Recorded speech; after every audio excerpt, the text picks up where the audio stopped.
After the summer referendum lunacy, there was a back-to-school feel traveling up to the Green Party's conference last September. Is Progressive Alliance the best name for us?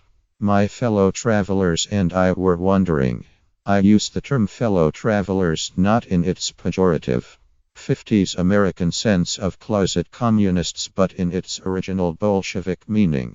People who are on the same path but not all necessarily members of the same organization. Labour, Greens, Liberal Democrats, SNP, SDLP, the Women's Equality Party. All of these are on the same path.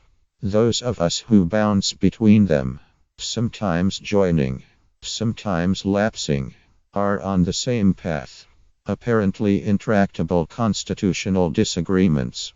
Membership of the Scottish independence. Sound important in the mouths of people who talk about national destiny, but are not important set against core political beliefs.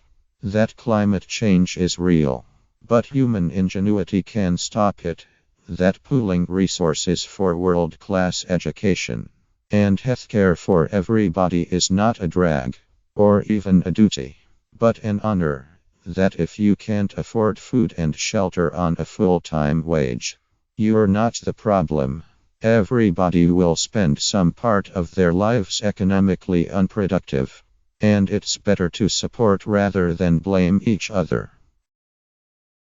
All progressives believe these things. The conservatives and UKIP believe the opposite.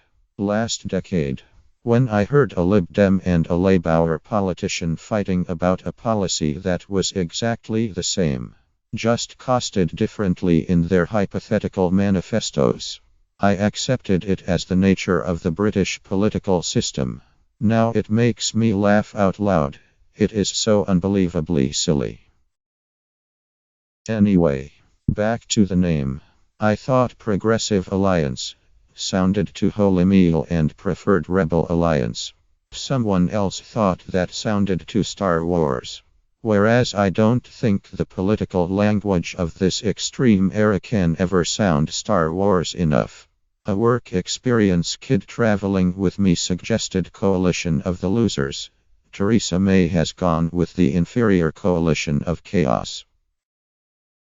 It was decided, in the end, that we'd already come too far to change the name.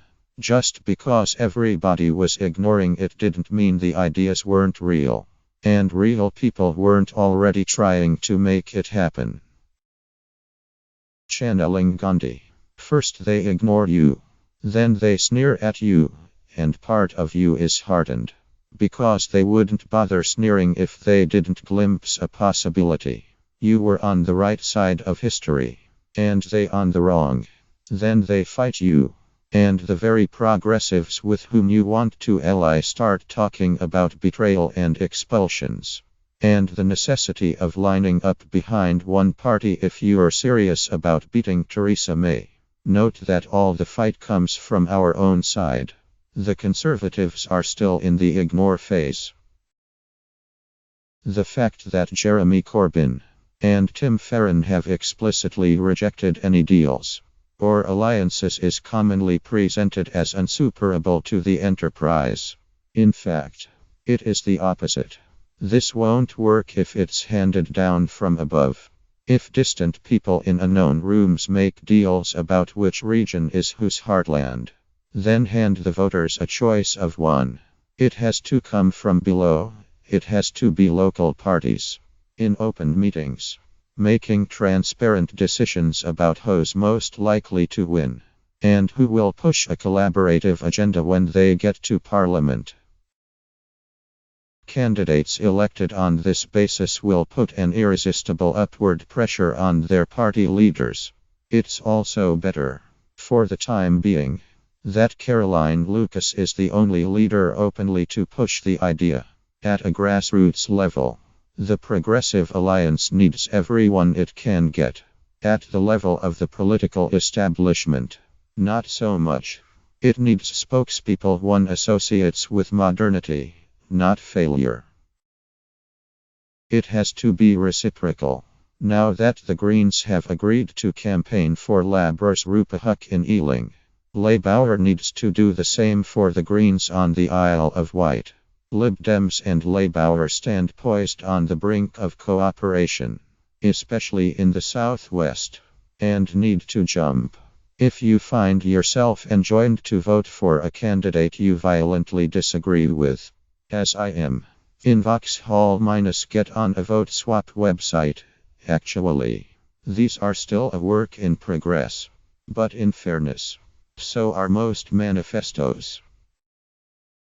There are now 49 identified seats where the progressive votes combined could unseat the Tory, and a further 48 where a shaky Labour majority could be solidified. That kind of number crunching is always an underestimate of anything that works, since it doesn't allow for any contagion. When one seat shows itself capable of reaching agreement, it stirs up its neighbors and voters who previously wouldn't have bothered casting a progressive vote at all. I forgot the final footfall of Gandhi's mantra, then you win. This election cannot be about grabbing onto any fragile sapling you see as you hurtle into a Tory landslide.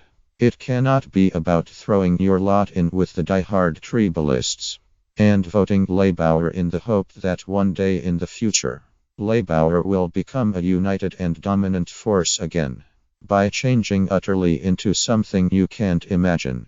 It has to be about changing the way we do politics, which might well, indeed, probably will involve voting Labour, but in the spirit not of resignation but of radicalism and renewal.